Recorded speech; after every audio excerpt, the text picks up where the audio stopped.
Today I'm going to be showing you some photos from the King James VI and First Part 2 episode of History Shelf, which is available right now wherever you listen to your podcasts.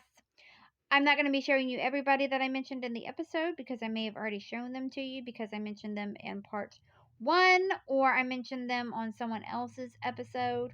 We've had some overlap now with King James VI and First and William Shakespeare and Queen Elizabeth I. So if I've already shown them to you, I'm not going to show you them again. Or maybe they never had their portrait done, or if there is a portrait of them, it was done centuries after their death, so the depiction might not be accurate, so I'm not going to show you.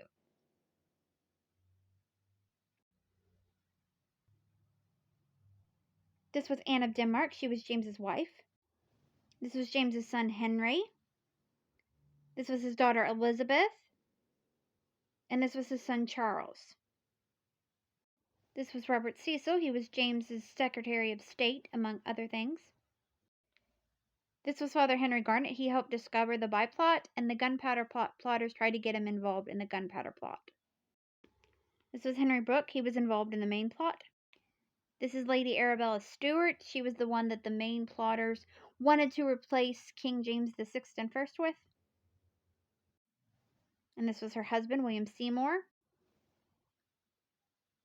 This is Charles D. Lyne. He was falsely accused of being involved in the by and main plot.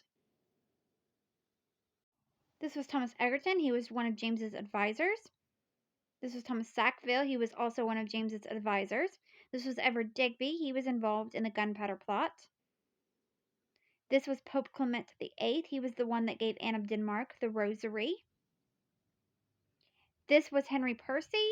He was the one that the gunpowder plot plotters wanted to be the regent for Elizabeth after they assassinated King James VI and First. And this was William Parker. He was the one that got the letter that warned him about the gunpowder plot.